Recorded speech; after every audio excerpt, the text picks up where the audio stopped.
हाय good morning dear student, welcome back again. आज हम लोग बात करते हैं, इस लेक्चर के अंदर हम लोग बात करेंगे आपके chapter number 9 strategies enhancement in the food production, ठीक है ना। उसके बारे में बात करेंगे और उस चैप्टर के अंदर, इस टॉपिक के अंदर हम लोग इसके अंदर पढ़ रहे थे बेटा प्लांट ब्रीडिंग, और आप लोगों ने प्लांट ब्रीडिंग कंप्लीट कर ली थी। धीरे धीरे हम लोग अपने चैप्टर को फॉरवर्ड करते हुए प्लांट ब्रीडिंग की एप्लीकेशंस को पढ़ रहे थे। किसको पढ़ रहे थे? प्लांट ब्रीडिंग की एप्लीकेशंस को। बेटा ये प्लांट ब्रीडिंग की लास्ट एप्लीकेशन है आप लोगों के पास। इसके बाद में एक सब टॉपिक और आएगा और आफ्टर दैट आपका चैप्टर जो है वो फिनिश हो जाएगा, ठीक है ना। आज हम लोग बात करते हैं प्लांट ब्रीडिंग, जो हमारा मेन ऑब्जेक्टिव है for the improvement of food quality, ठीक है ना। हमें पता है ब्रीडिंग का मतलब क्या होता है? नई नई प्रजातियां बनाना बेटा, ठीक है ना। ब्रीडिंग का मतलब क्या होता है? नई नई प्रजातियां बनाना, नई नई स्पीशीज को तैयार करना। अब ऑब्जेक्टिव क्या है? मैंने आपको दो ही बताए थे ऑब्जेक्टिव, कि दो ब्रीडिंग का मेजर ऑब्जेक्टिव होते हैं बेटा आपको, एक तो क्वालिटी वाइज और एक होता है आपका quantity wise. Quality wise in short हम लोगों को क्या करना है कि प्लांट ब्रीडिंग के अंदर जो ब्रीडिंग है उसकी क्वालिटी को जनरेट करना है बेटा। क्वालिटी मतलब कि भाई उसको बीमार कम पड़े हमारे पास, ठीक है ना। अब क्वालिटी अगर जनरेट हो जाएगी देन साइमल्टेनियसली क्या होगा, आप लोग देखिएगा कि क्वांटिटी जो है वो अपने आप जनरेट होती जाएगी, यानी कि क्वांटिटी अपने आप प्रोड्यूस होती जाएगी, ठीक है ना। तो आज हम लोग बात करते हैं बेटा प्लांट ब्रीडिंग के केस के अंदर। प्लांट ब्रीडिंग के केस में होता क्या है, नॉर्मली वो सुनिएगा कि प्लांट ब्रीडिंग को हम लोग फूड क्वालिटी को इंप्रूव कर रहे हैं, यानी कि हमारे पास जो फूड मिल रहा है अब हम उसके अंदर क्या प्लांट ब्रीडिंग के थ्रू कौन सी नई वेराइटियां लाएं, जिसमें फूड में हमें पता है फूड के अंदर नॉर्मली क्या होता है, कार्बोहाइड्रेट, प्रोटीन, विटामिन, मिनरल्स ये कंटेंट होते हैं बेटा। हमें क्या करना है कि फूड के कंपोनेंट्स को इंक्रीज करना है। हमें क्या करना है बेटा? फूड के कंपोनेंट्स को इंक्रीज करना है। इन केस की फूड के अंदर जो कंपोनेंट्स हैं हमारे पास, जो इसमें कंपोनेंट्स है बेटा, उन कंपोनेंट्स को इंक्रीज करना है ताकि अपने आप क्या हो जाए, आपकी फूड क्वालिटी जो है वो बूस्टअप हो जाए, ठीक है ना। आपकी फूड क्वालिटी क्या हो जाए, बूस्टअप हो जाए। अब इसके लिए सबसे पहले मैं आप लोगों को सब टॉपिक बताता हूं, उसमें हमें पढ़ना क्या क्या है। बायो फोर्टिफिकेशन और plant breeding for the food quality improvement, ये पढ़ना है। मेजर टॉपिक आपका यही है फूड क्वालिटी इंप्रूवमेंट का, और इसमें आपको पढ़ना है बायो फोर्टिफिकेशन, ठीक है ना। लेकिन उससे पहले मैं आपको एक वर्ड समझाता हूं बेटा, याद रखिएगा, धीरे से मैं आप लोग समझिएगा, बिल्कुल धीरे धीरे पढ़ाऊंगा। वर्ड आता है हिडन हंगर। हिडन हंगर यानी भूख, हंगर का मतलब तो भूख, और हिडन का मतलब तो छिपी हुई। मैं आप लोगों को बताऊं, इसे आप लोग नॉर्मली हम लोग इसे माल न्यूट्रिशन भी बोल सकते हैं, कुपोषण भी बोल सकते हैं। कुछ केस में अंदर बेटा ये बोला जा सकता है इसको माल न्यूट्रिशन, ठीक है। कुछ केसेस में इसे माल न्यूट्रिशन भी बोला जा सकता है।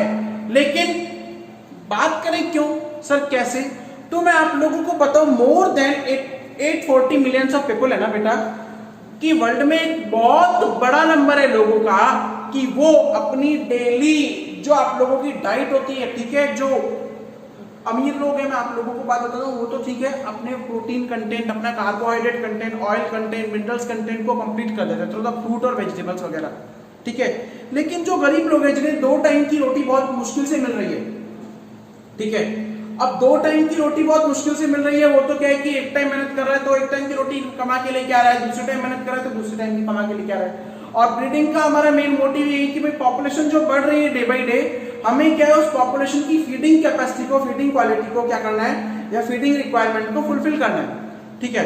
तो हिडन हंगर का मतलब पता है क्या है कि लोगों के पास या पीपल्स के पास में जो न्यूट्रिशन है उस न्यूट्रिशन में प्रोटीन कंटेंट, विटामिन कंटेंट की कमी हो जाना, ठीक है।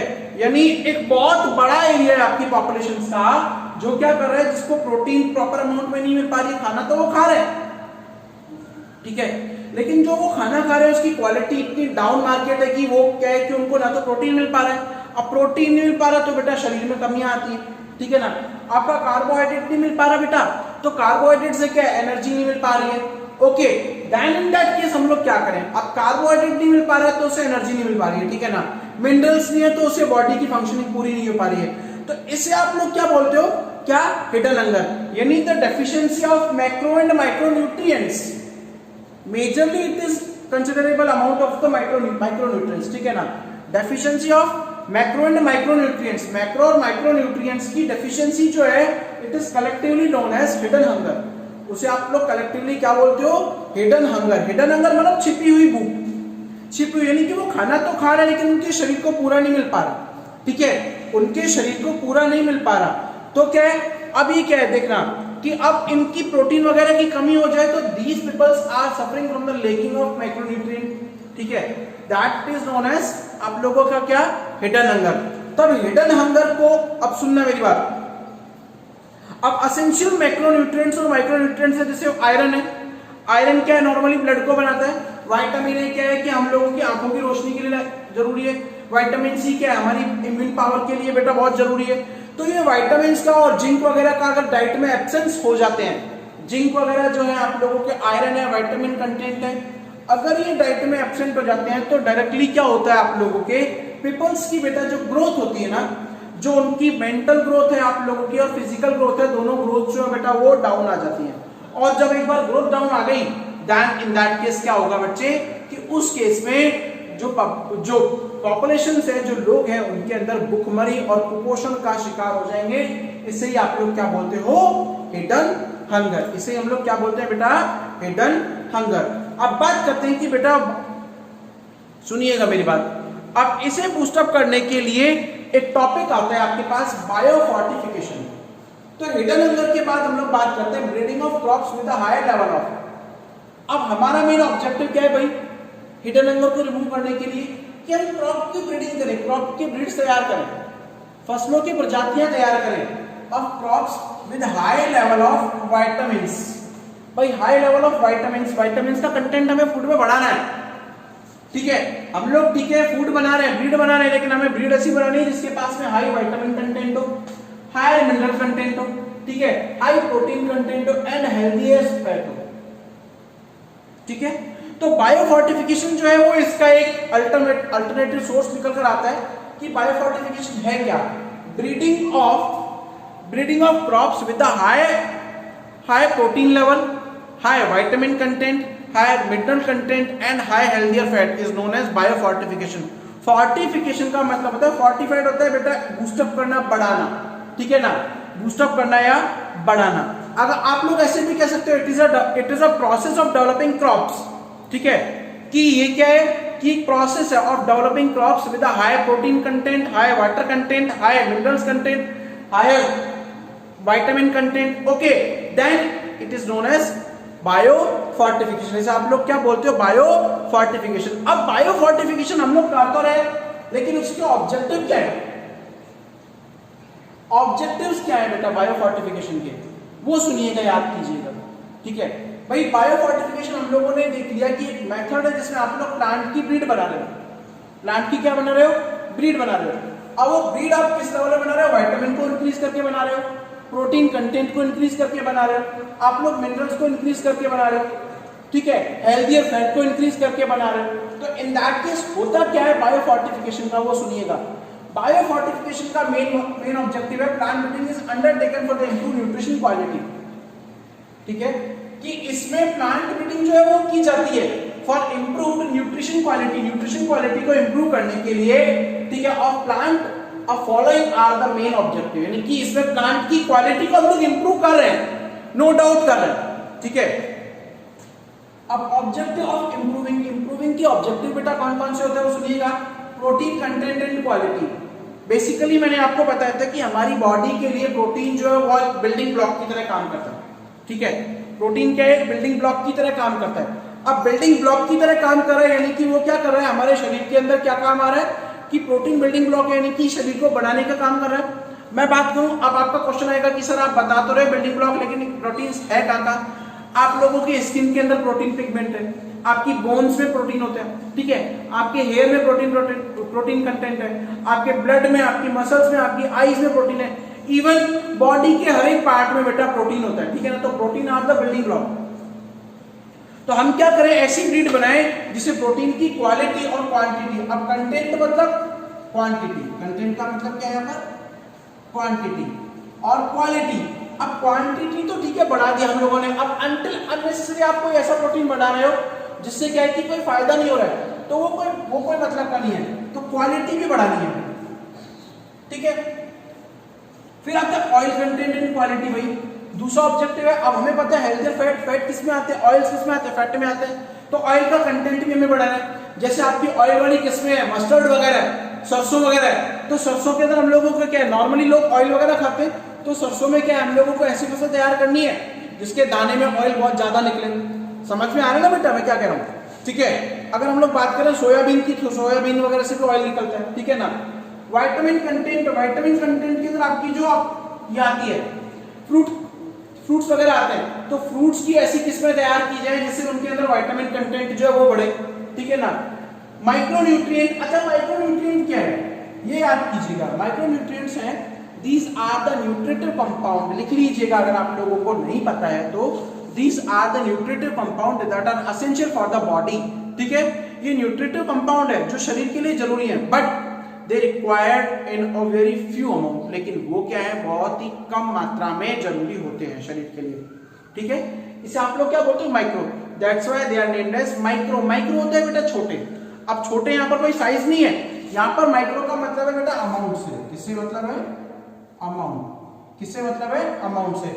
एंड मिनरल कंटेंट, और दूसरा क्या है, माइक्रोन्यूट्रिएंट के बाद में सेकंड क्या है, मिनरल कंटेंट। मिनरल कंटेंट का मीनिंग क्या है बेटा, मिनरल मतलब अब जितने भी मिनरल्स है, चाहे वो आप लोगों के आयरन हो, चाहे कैल्शियम हो, चाहे जिंक हो, चाहे जो भी हो, ठीक है, ये सारे मिनरल्स जो है बेटा वो किसमें आते हैं, आप लोगों के मिनरल्स कंटेंट बेसिकली माइक्रोन्यूट्रिएंट में आते हैं, क्योंकि मिनरल्स जो है वो वर्ड भी माइन्यूट, मिनरल वर्ड निकला है बेटा माइन्यूट से। किससे निकला है, माइन्यूट, यानी कि स्मॉल अमाउंट में जो हमारी बॉडी के लिए रिक्वायर्ड होता है, ठीक है। अब क्या इसके एग्जांपल ले रखे बेटा बायोफोर्टिफिकेशन के, याद रखिएगा, ठीक है। एग्जांपल्स देखिएगा क्या क्या है वो सुनते हैं हम लोग। मेज हाइब्रिड, भाई मक्के का हाइब्रिड बनाया गया, दैट हैड ट्वाइस, मक्के का सबसे पहले हाइब्रिड बनाया गया, that had twice amount of, twice होता है बेटा दुगना, double amount of amino acid. अब उसके पास में डबल अमाउंट था अमाइनो एसिड का, कौन सा, लाइसिन एंड ट्रिप्टोफैन। पहला एग्जांपल है बेटा, मेज का बनाया गया था जिसके पास दुगना अमाउंट था। अब लाइसिन और ट्रिप्टोफैन बेटा प्रोटीन कंटेंट के लिए रिक्वायर्ड होता है हमारी बॉडी में, ठीक है। अब लाइसिन और ट्रिप्टोफैन का दुगना था, यानी कि नॉर्मल जो वैरायटी थी, पहले वाली वैरायटी थी उसमें इसका आधा था। जो अब वैरायटी बनाई गई 2000 के अंदर, 2000 के अंदर, उसमें क्या था, डबल था, ठीक है। दूसरा बनाया गया व्हीट वैरायटी, पहला एग्जांपल है मेज का, सेकंड है wheat variety with high protein content. अब व्हीट वैरायटी जो बनाई गई, ठीक है, हमें पता है कि व्हीट वैरायटी के पास में क्या होता है, कार्बोहाइड्रेट्स होते हैं, गेहूं के पास में कार्बोहाइड्रेट्स होते हैं, लेकिन हमने ऐसी बनाई एडिशनल एक व्हीट का वैरायटी बना दिया जिसका नाम एटलस 60 था। उसमें बिसाइड द कार्बोहाइड्रेट के अलावा प्रोटीन कंटेंट भी बहुत अच्छा था, ठीक है। तो अब हमें क्या है, देखो बेटा नॉर्मली हमें पता है कि दूध हमें बीन्स से मिलता है, ठीक है ना, या फली वाली फसलों से मिलता है, मिल्क वगैरह जो है, ठीक है ना। मिल्क आप लोगों को मिल्क से प्रोटीन मिलता है, बीन से मिलता है। तो हम लोग क्या करें कि हमने गेहूं को बनाया, अब गेहूं में क्या है, कार्बोहाइड्रेट और प्रोटीन दोनों ही है। फिर आयरन फोर्टिफाइड राइस, अब आयरन क्या है, किसके लिए रिक्वायर्ड होता है, आपकी हीमोग्लोबिन के लिए, भाई ब्लड कंटेंट को बढ़ाता है, ठीक है, आयरन वगैरह जो है। तो आयरन फोर्टिफाइड राइस की किस्म बनाई, थर्ड एग्जांपल है ये, ठीक है, जिसमें having iron content 5 time greater than normal rice variety, ठीक है ना। नॉर्मल जो राइस वैरायटीज थी उनसे 5 गुना ज्यादा आयरन कंटेंट था। तो बायोफोर्टिफिकेशन, फोर्टिफाइड का मतलब होता है कि हम लोग किसी भी लेवल को बूस्टअप करें, ठीक है, हम लोग किसी भी लेवल को क्या करें, बूस्टअप करें, बढ़ावा दें, ठीक है ना। कोई भी कंटेंट है उसको क्या कर रहे हैं आप लोग, बढ़ा रहे हैं, ओके। अब क्या कर रहे हैं, अब मैंने यहाँ पर एक इस तरह का क्वेश्चन बनाता हूँ, ठीक है, ये फूड क्वालिटी के लिए इंप्रूव्ड है। हालांकि ये क्वेश्चन कई बार आ भी जाता है, लेकिन मोस्टली मैंने नहीं देखा, ठीक है। Plant breeding for the improved food quality, भाई प्लांट ब्रीडिंग वो तो बायोफोर्टिफिकेशन के 2 एग्जांपल थे, 3 एग्जांपल थे, ठीक है ना। अब क्या कह रहे हैं कि इंप्रूव्ड फूड क्वालिटी को इंप्रूव करने के लिए सबसे महत्वपूर्ण योगदान, सबसे इंपॉर्टेंट कंट्रीब्यूशन बेटा किसका रहा है, तो Indian agriculture research institute IARI new Delhi. अच्छा ये न्यू दिल्ली में कहाँ है बेटा, पूसा न्यू दिल्ली में, कहाँ है इसका जो सेंटर है वो पूसा न्यू दिल्ली में, ठीक है ना। अब IARI न्यू दिल्ली जो है बेटा इंडिया की है, आप लोगों की इंडियन एग्रीकल्चर, भारतीय कृषि अनुसंधान संस्थान, ठीक है ना, हैज आल्सो डेवलप, उसने और डेवलप किया है, उसने और बढ़ाया है मैनी वेजिटेबल्स, बहुत सारी वेजिटेबल्स। क्यों, क्योंकि बेटा वेजिटेबल्स में क्या होता है, आपके मिनरल और विटामिन्स होते हैं। सुनिएगा, crops that are rich in minerals and vitamins, देखो लिखा भी हुआ है कि उन्होंने ऐसी वेजिटेबल की क्रॉप्स बनाई है that are rich in minerals and vitamin content, जो कि क्या है, मिनरल्स और विटामिन कंटेंट से रिच है, यानी कि जिसके पास में मिनरल और विटामिन कंटेंट क्या थे, बहुत ज्यादा थे, बहुत ज्यादा थे। अब एग्जांपल क्या है बेटा, विटामिन ए एनरिच्ड, एनरिच्ड मतलब पर्याप्त मात्रा में, एडिक्वेट अमाउंट में जिसके पास विटामिन ए। कैरेट, गाजर। अब अगर हम लोग सुनिएगा मेरी बात, अगर विटामिन ए की कमी हो जाए तो आपकी बॉडी में कौन सा रोग होता है, नाइट ब्लाइंडनेस, रतौंधी, रात में अंधापन आ जाता है, ठीक है। Vitamin A enriched carrot, pumpkin, pumpkin होता है बेटा आपका कद्दू बोल सकते हो आप लोग उसको, ठीक है ना। स्पिनच, पालक होता है, ठीक है ना। विटामिन सी, अच्छा यहां तक तो ये विटामिन ए के एग्जांपल है, पंपकिन, स्पिनच तक, okay. Vitamin C, vitamin C क्या है, आपका इम्यूनिटी बूस्टर है, क्या है, immunity booster. Enriched bitter gourd, bitter gourd होता है बेटा करेला, क्या होता है आपका, करेला। बथुआ, टमाटो, टमाटर वगैरह है। मस्टर्ड बेटा सरसों होती है, ठीक है। विटामिन ए क्यों, विटामिन सी क्यों इंपॉर्टेंट है बेटा, आपकी बॉडी को इम्यून पावर प्रोवाइड कराता है, ठीक है ना।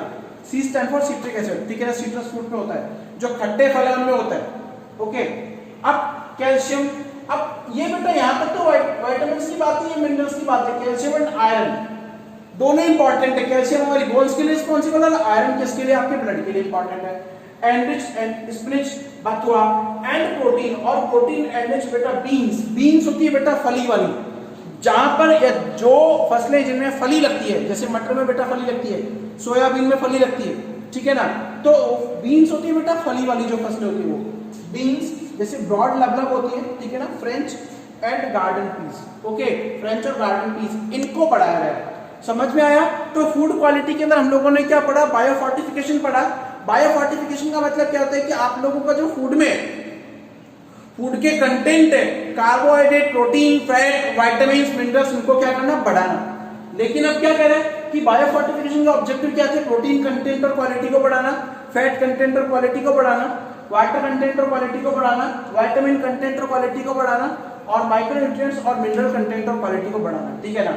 फिर एग्जांपल हमने मेज का लिया कि मेज का हाइब्रिड 2000 में बनाया गया, जिसके पास में डबल अमाउंट था किसका, लाइसिन और ट्रिप्टोफैन का, ठीक है ना, अमाइनो एसिड्स दोनों, ओके। फिर व्हीट वैरायटी का बनाया गया, जिसके पास में जिस वैरायटी का नाम था एटलस 66, ठीक है ना, और इसके पास में क्या था, हाई प्रोटीन कंटेंट था।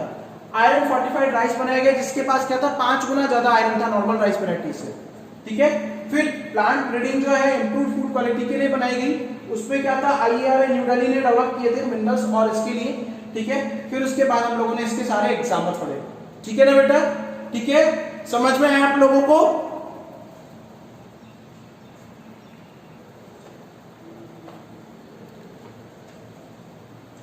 तो बेटा देखिएगा प्रोटीन के अंदर नॉर्मली क्या होता है, हम लोगों को पता था कि हम लोग प्लांट ब्रीडिंग के अंदर फूड इंप्रूवमेंट क्वालिटी का पढ़ रहे हैं, ठीक है ना। अब वो प्रोटीन कंटेंट ही है, प्रोटीन कंटेंट के बाद में हम लोग बात करें, प्रोटीन क्या फूड का सोर्स है। प्रोटीन कंटेंट के बाद हालांकि आपकी एनसीईआरटी बुक में क्या है कि एक नया टॉपिक दिया हुआ है सिंगल सेल प्रोटीन के बारे में, लेकिन उस टॉपिक को मैं इसी के साथ कंपाइल करके पढ़ा दूं ताकि आपको अच्छे समझ में आ जाए।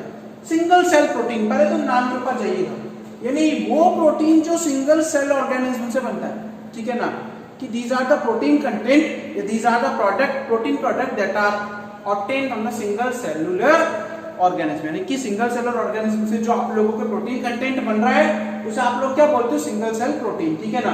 अब हम लोग बात करते हैं single cell protein is an alternative, alternative और सेकंड दूसरा नॉर्मल प्रोटीन तो है हमारे पास, ठीक है ना, लेकिन कई बार क्या है कि नॉर्मल प्रोटीन की क्वांटिटी जो है इतनी प्रोड्यूस नहीं हो पाती, यानी हमारी बॉडी जो है या फिर कोई दूसरा जीव जो है, चाहे हम लोग चलो गाय के दूध की बात कर लें, तो गाय के दूध में इतनी प्रोटीन नहीं होती जितना एक माइक्रोब्स प्रोड्यूस कर सकता है। तो सिंगल सेल के अंदर हम लोग क्या कर रहे हैं, माइक्रोब्स को या फिर एल्गी और फंजाइज वगैरह को यूज में लेते हैं, ठीक है, प्रोटीन कंटेंट को बढ़ाने के लिए।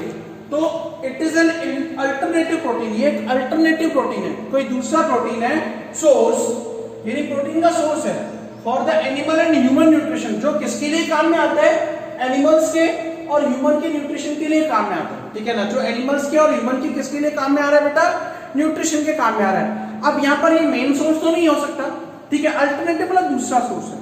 क्यों अल्टरनेटिव हम लोगों ने इसका रखा, क्योंकि मेन सोर्स जो है वो नॉर्मली आप लोगों के प्रोटीन कंटेंट होता है जो हम लोगों को जेन्युइनली बीन से मिल रहा है, ठीक है ना, दालों से मिल रहा है, ठीक है ना, आप लोगों को एनिमल के मिल्क से मिल रहा है, वो तो नॉर्मल होता है, लेकिन ये अल्टरनेटिव, अब वहां पर जब कमी पूरी नहीं होती है तो इसको हम लोग यूज में लेते हैं, ठीक है ना। Obtain from a certain micro organism. मैंने बोला था सिंगल सेलुलर ऑर्गेनिज्म या फिर माइक्रोब से यूज में ले रहा है, लाइक स्पाइरुलिना। स्पाइरुलिना बेटा एक फंजाई है, ठीक है ना, एल्गी और फंजाई, ये एल्गी है, इससे निकलता है नॉर्मली प्रोटीन, ठीक है ना। दीज माइक्रोब्स आर, अब ये माइक्रोब्स जो है, अब हम लोगों को इसकी रिक्वायरमेंट क्यों पड़ी, क्योंकि ये माइक्रोब्स जो वो इजीली ग्रो कर जाते हैं एट इंडस्ट्रियल स्केल। याद रखिएगा इस चैप्टर के अंदर बार बार है आपका इंडस्ट्रियल स्केल। इंडस्ट्रियल स्केल का मतलब लार्ज स्केल, बड़े पैमाने के ऊपर, यानी हमें क्या करना है, प्रोडक्शन को बहुत ज्यादा बढ़ाना है, large scale to obtain good protein, यानी कि अच्छी प्रोटीन को ऑब्टेन करने के लिए हम लोगों को क्या करना है, इसे बढ़ाना है, टू ऑब्टेन गुड प्रोटीन, ठीक है ना। डीजीए लाइक, अब इसमें कौन सा है, ब्लू ग्रीन एल्गी, ठीक है, एग्जांपल दिया हुआ है ब्लू ग्रीन एल्गी, जो साइनोबैक्टीरिया होते हो, लाइक स्पाइरुलिना। अब ब्लू ग्रीन एल्गी के जैसा स्पाइरुलिना है, यहां पर लाइक का मतलब क्या है कि ये भी बेटा फोटोसिंथेटिक है। क्या ये फोटोसिंथेटिक है, यानी ऑटोट्रॉपिक ऑर्गेनिज्म में आता है। Okay, can be grown easily on, याद रखिएगा ये इसका मेन पॉइंट है, यहां पर आता है किस पर इजीली ग्रो कर जाता है, waste water from potato processing industry. आलू की चिप्स वाली इंडस्ट्री होती है बेटा, उससे, यानी जहां पर पोटैटो की प्रोसेसिंग होती है उससे निकलता है, हैविंग स्टार्च, जिस पानी में स्टार्च होता है, यानी स्पाइरुलिना जो है वो इजीली किसके ऊपर ग्रो कर जाता है, स्टार्च के ऊपर। स्ट्रॉ मोलासिस, स्ट्रॉ मोलासिस में गन्ने के जो छिलके होते हैं उनमें भी स्टार्च और शुगर होती है, ठीक है। एनिमल मेन्योर, भाई आसानी से पशुओं की खाद के ऊपर भी उग सकता है, ठीक है ना, यहां पर तो उग रहा है। अब पता क्या है यहां पर, क्या इसका बेनिफिट निकल कर आएगा, बेनिफिट क्या निकल के आएगा कि भाई एक तो प्रोटीन का कंटेंट बन रहा है, ठीक है ना, सुनिएगा मेरी बात। दूसरा ये गंदगी में हो रहा है, यानी गंदगी को क्या कर रहा है, यूज कर रहा है। आप लोगों ने शायद पॉल्यूशन पढ़ा हो 10th क्लास के अंदर, तो उसमें डिकम्पोजिशन आता था कि जो क्या है कि गंदगी को यूज में लेते हैं, डिकम्पोज करता है, तो ये इस गंदगी को डिकम्पोज भी करता है, आगे आएगा देखिएगा। And they are easy to grow, और उसके ऊपर वो आसानी से उग जाते हैं। So due to use of waste material, अब ग्रो करने के लिए वेस्ट मटेरियल ले रहे हैं, ठीक है ना, waste material they reduce the chances of pollution. आई बात समझ में, ये इसका बेनिफिट है भाई, एक तो प्रोटीन है और दूसरा वेस्ट मटेरियल को ये यूज में लेते हैं, तो ये क्या कर रहे हैं, जो पॉल्यूशन के चांसेस है उसको क्या करते हैं, खत्म कर देते हैं, पॉल्यूशन के चांसेस को क्या कर रहे हैं, ये खत्म कर रहे हैं, ठीक है। SCP is rich in protein, अब एडवांटेज है सिंगल सेल प्रोटीन की बेटा, कि ये क्या है, एससीपी जो है वो rich in protein, fat, minerals and carbohydrate. Carbohydrate ये सीबीएच होता है बेटा आपका, कार्बोहाइड्रेट क्या है, ये कार्बोहाइड्रेट, क्या है ये बेटा, कार्बोहाइड्रेट, ठीक है, कार्बोहाइड्रेट के अंदर रिच होता है। सर्टेन बैक्टीरियल स्पीसीज, बहुत सारी बैक्टीरियल स्पीसीज होती है, लाइक मिथाइलोफाइलस। अब ठीक है, स्पाइरुलिना को तो इसने बता दिया, दूसरा एग्जांपल दे रहा है मिथाइलोफाइलस का, एंड मिथाइलोट्रॉप्स, और मिथाइलोट्रॉप्स बैक्टीरिया के एग्जांपल दे रहा है, आर आल्सो यूज्ड, अब वो भी काम में आते हैं because of its high rate of biomass production. Biomass होता है बेटा जैव भार, यानी कि प्रोडक्शन देने की इनकी हाई रेट होती है, बहुत ज्यादा मात्रा में ये प्रोडक्शन देता है, इसलिए क्या है कि इनको भी प्रोटीन बनाने के काम में लिया जा सकता है, ठीक है ना। एग्जांपल दे रहा देखो इन्हीं बैक्टीरिया का, कि एक 250 ग्राम जो है वो बैक्टीरिया का स्ट्रेन है, ठीक है ना। अब 250 ग्राम वाला पाव भर, ठीक है, इतना बैक्टीरिया जो है वो लगभग 25 टन प्रोटीन प्रोड्यूस कर सकता है एक दिन के अंदर, ठीक है। अब इतनी प्रोटीन प्रोड्यूस कर सकता है 250 ग्राम, क्यों, क्योंकि बैक्टीरिया की ग्रोथ रेट, उसमें सेल डिवीजन की रेट रैपिड होती है बेटा, बहुत रैपिड रेट है, बहुत तेज गति से वो ग्रो करते हैं, तो एक बार में वो इतनी प्रोड्यूस कर सकते हैं। जबकि अब एक काऊ की बात कर रहा है, अब यहाँ पर उल्टा है, काऊ जिसका वेट तो 250 किलोग्राम है, वो केवल 200 ग्राम प्रोटीन प्रोड्यूस करता है इन अ डे, एक दिन में वो केवल 200 ग्राम ही प्रोटीन दे पाती है गाय, यानी उसके दूध में इतनी प्रोटीन है। क्यों है, क्योंकि उसकी बॉडी को प्रोटीन की रिक्वायरमेंट खुद को भी तो है।